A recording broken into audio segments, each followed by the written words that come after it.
किसान भाई नमस्कार। आज की जो वीडियो है वो ट्रेंच विधि के ऊपर है, जिसे मैं अपने ही खेत से शूट कर रहा हूँ। असल में देखिए, पहली बार हमने ट्रेंच का एक गन्ना बोया है और इतने इम्प्लीमेंट्स भी उपलब्ध नहीं थे। जो रिक्वायरमेंट्स होती हैं, जो ज़रूरतें होती हैं, जैसे बताया जाता है कि ट्रेंच का लेजर भी अलग होता है, जिससे रिज बनाई जाती हैं, गूलें निकाली जाती हैं। तो इसमें क्या है कि मैंने परंपरागत जो लेजर होता है वही 30 इंच वाला,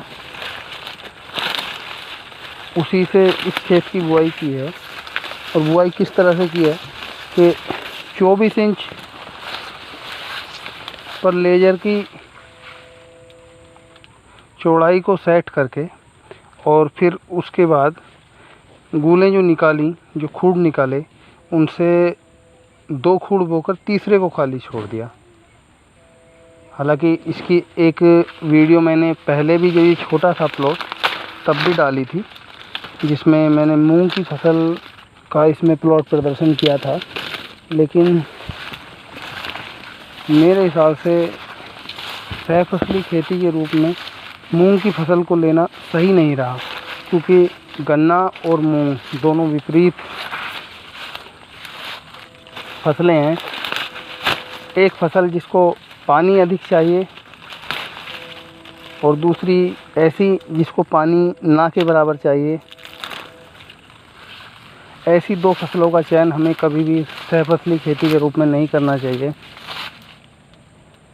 मुझे इस प्लॉट में मूंग का उत्पादन बिल्कुल नहीं मिला। मुझे इसी खेत के अंदर उसको गलाना पड़ा। और अब इस प्लॉट की बात करते हैं। इसकी बुआई हमने 25 मार्च को की थी और 25 मार्च को बुआई करने के बाद हमने इसमें मूंग की फसल भी लगाई थी। जो बीच की नाली है, ये जो एरिया है, इसके अंदर हमने मूंग की फसल ली थी। काफ़ी अच्छी हुई, लेकिन जैसे ही फलियां बनी, दाना बनने की अवस्था आई, तो जून का महीना आ गया। उसमें अगर हम गन्ने को पानी नहीं देते तो ईंख को नुकसान होता, इसलिए हमने ईंख को अग्रणी रखते हुए पानी दिया। उससे मूंग की फसल बर्बाद हो गई। फिर कोई बात नहीं, क्योंकि कहते हैं दलहनी फसल की जो जड़ होती है उसके अंदर राइजोबियम, नाइट्रोमोनास, एजोबैक्टर इत्यादि बैक्टीरिया होते हैं, जो मृदा की उर्वरा शक्ति बढ़ाते हैं, वायुमंडल की नाइट्रोजन को एकत्रित करके पौधे को देते हैं। तो इस बात का कोई मलाल नहीं है कि मुझे मूंग की फसल इस खेत से प्राप्त नहीं हुई। लेकिन मैं थोड़ा सा गन्ने को दिखाना चाहूँगा। आप ये देखिए, टिल्डिंग देखिए, बिल्कुल परंपरागत लेजर से, परंपरागत विधि से 2 से 3 आँख का गन्ने का टुकड़ा इसमें हमने बोया था। और बावजूद उसके भी आप किसी भी पौधे की टिल्डिंग देख लीजिए, 1 2 3 4 5 6 7 8 9 10 11। तो एक बूंद में अमूमन 11 गन्ने हैं। अब बात करते हैं इसकी लंबाई की।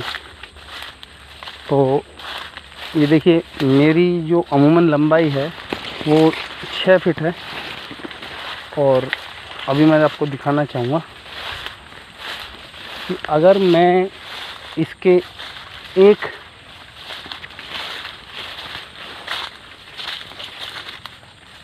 मेढे के पास जाता हूँ, अपने हाथ को उठाता हूँ, तो आप ये देखिए, पहले इसकी ऐसे लंबाई देख लीजिए। ये देखिए, तो मार्च की बुआई है, लेकिन उसके बाद भी लंबाई बहुत अच्छी पाई है। और आप ये देखिए, जहाँ तक इसमें गन्ना है वहाँ तक मेरा हाथ जा रहा है। ये देखिए, तो लंबाई काफ़ी अच्छी है, मोटाई बहुत अच्छी है।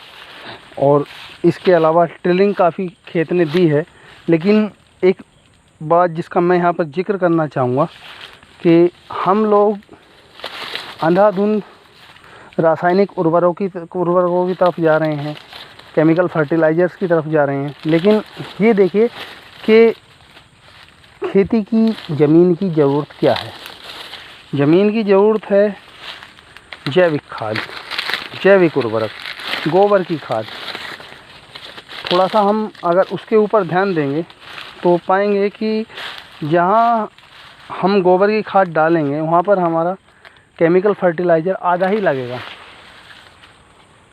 और जहाँ पर गोबर की खाद नहीं डालेंगे वहाँ पर अंधाधुंध हम केमिकल फर्टिलाइज़र का इस्तेमाल करते रहेंगे और हमारे रिजल्ट्स ज़ीरो होंगे। मार्च के महीने की बुआई के हिसाब से मैं मानता हूँ कि इस प्लॉट की गन्ने की लंबाई काफ़ी अच्छी है और ट्रंच का खेत है। पहली बार बोया हूँ, बहुत सारी खामियां भी रह गई, जैसे 3 आँख के टुकड़े की हमने बुआई कर दी, इसमें 2 आँख के टुकड़े की बुआई कर दी। जैसा रिकमेंडेशन है, जैसा वैज्ञानिक बताते हैं, जैसा अनुभवी किसान भाई बताते हैं कि इसमें 1 आँख के टुकड़े की बुआई होती है। तो इस बार जब हम असोजी गन्ना बोएंगे, यानी कि जो अक्टूबर में सरसों के साथ हम गन्ना बोएंगे, तो हम उसमें सहफसली खेती के रूप में सरसों लेंगे और ट्रंच की बुआई करेंगे, क्योंकि रिजल्ट्स काफ़ी अच्छे मुझे दिख रहे हैं। जैसे कि ये करीब 24 दूनी 48 4 फुट का गैप ये है। हालांकि अभी अगर देखा जाए परंपरागत बुआई के अनुसार तो ये काफ़ी बहुत बड़ा गैप मुझे दिखाई दे रहा है, जिसके अंदर मैं कुछ भी इसका इस्तेमाल नहीं कर पाया हूँ, इससे कोई भी फसल मैं नहीं ले पाया हूँ। लेकिन इस गैप का फ़ायदा निश्चित रूप से मेरे गन्ने को मिलेगा। हाँ, देखिए इसकी हमने पत्ती भी उतरवाई थी। पत्ती तो मैंने पूरे के पूरे जितना भी मेरे पास गन्ना है सारे की मैंने उतरवाई है। 3 साढ़े 3 एकड़ गन्ना है मेरे पास है, सबकी पत्ती मैंने उतरवाई है और पत्ती उतरवाने का मुझे बहुत बड़ा लाभ दिखाई दिया है। आप ये देखिए गन्ने की मोटाई भी बढ़ी है। इसके अलावा जो पायरिला की चींटियों की दीमक की समस्या होती है वो काफ़ी हद तक कम हुई है, क्योंकि जड़ों के पास ही ये सूक्ष्म जीवाणु अंडे देते हैं, उसके बाद में ऊपर जाकर फसल को नुकसान करते हैं। तो बहुत सा जब हमने इसकी पत्ती उतरवाई थी तो बहुत सारे जो चींटी, पायरिला इत्यादि कीट हैं, बहुत सारे कीट नष्ट हो गए। और देखिए इसका जो मुख्य लाभ हमें मिलेगा वो ये कि ये पत्ती जो हमने यहाँ पर फैलवा दी है, ये एक तो इसमें घास नहीं होने देगी, और दूसरा क्या है कि इसकी नमी बरकरार रहेगी गन्ने की और ज़मीन ऐंठेगी नहीं। कई बार ऐसा होता है कि हम पानी नहीं लगा पाते हैं, तो जब डायरेक्ट सनलाइट पड़ती है, डायरेक्ट धूप पड़ती है, तो गन्ने की जो सतह है वो सूख जाती है और सतह के सूखने के कारण गन्ने में पानी की कमी हो जाती है, वज़न घट जाता है, उत्पादन में कमी आ जाती है। तो मैं मानता हूँ कि इस पत्ती को इस सतह पर डलवाने से यह भी लाभ होगा कि गन्ने की ये सतह सूखेगी नहीं और उत्पादन बहुत अच्छा होगा। जहाँ तक ट्रेंच पर मेरे विचार का सवाल है, तो मैं ये समझता हूँ जैसे पहली बार मैंने बुआई की है तो पॉजिटिव परिणाम आए हैं, सकारात्मक परिणाम आए हैं, और आगे हम इसे जारी रखेंगे, बढ़ाएंगे। और किसान भाइयों को मैं सलाह देता हूँ कि जिस चीज़ के लिए किसान भाई पीछे हट रहे हैं कि गैप बढ़ाएंगे तो उत्पादन कम हो जाएगा, मुझे नहीं लगता उत्पादन कम होगा, क्योंकि जो गैप है उसकी कवरिंग करना लंबाई और मोटाई से कर लेगा।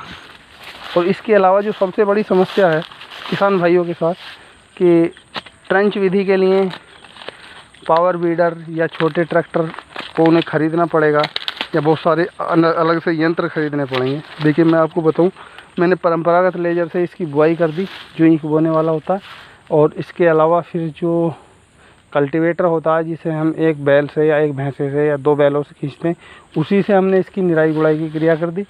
और उसके बाद जो है बंधाई में पहले हमने इसका एक एक लाइन की बंधाई की, एक एक खूड़ की बंधाई की, उसके बाद में 3 मूढ़ों को एक साथ मिलाकर जोड़ दिया है। और आप ये देखिए कितना अच्छा गन्ना खड़ा हुआ है। तो ट्रंच विधि मेरे हिसाब से एक अच्छी विधि है गन्ना उत्पादन लेने के लिए, क्योंकि इसमें क्या है कि अगर हम परंपरागत विधि से बुआई करते हैं तो हमें जितना भी उर्वरक है वो छिटक कर देना होता है। इसमें आप पूरे वर्ष, सबसे बड़ी बात है कि अगर आप केमिकल फर्टिलाइज़र ख़रीदते हैं तो बहुत बड़ा बोझ आपकी जेब पर पड़ता है, और उसे हम जब छिटक कर प्रयोग करते हैं, बिखेर कर प्रयोग करते हैं, तो उसका एक बड़ा हिस्सा, एक मेजर पार्ट चला जाता है घास के लिए या खाली ज़मीन के लिए। लेकिन आप ये देखिए, जब हम इसमें किसी भी फर्टिलाइज़र का इस्तेमाल करेंगे तो इतना बड़ा गैप है कि आराम से आदमी इसमें जो है फर्टिलाइज़र जड़ों के पास डालता हुआ चल सकता है, और लागत इसमें परंपरागत विधि के हिसाब से आधी ही आती है। तो मैं ये समझता हूँ कि ट्रेंच विधि गन्ने के लिए एक बेहतर विधि है, जिससे उत्पादन भी बढ़ाया जा सकता है, लागत भी कम की जा सकती है। उत्पादन की बात तो अभी कहना जल्दबाजी होगी, क्योंकि अभी हमने पहले साल ही इसको लगाया है। जैसा उत्पादन होगा, उत्पादन के बारे में तो आगे विचार करेंगे, लेकिन इस समय फसल बहुत अच्छी है। आप एक बार फिर से लंबाई देख सकते हैं। मार्च की अगर हम बुआई किसी और खेत की बात करें तो मेरे किसी भी प्लॉट में इतनी अच्छी लंबाई, मोटाई और क्लोरोफिल देखिए पत्तियों का कितना अधिक है। बिल्कुल रंग हरा नहीं, मैं एक तरह से काला कहना चाहूँगा।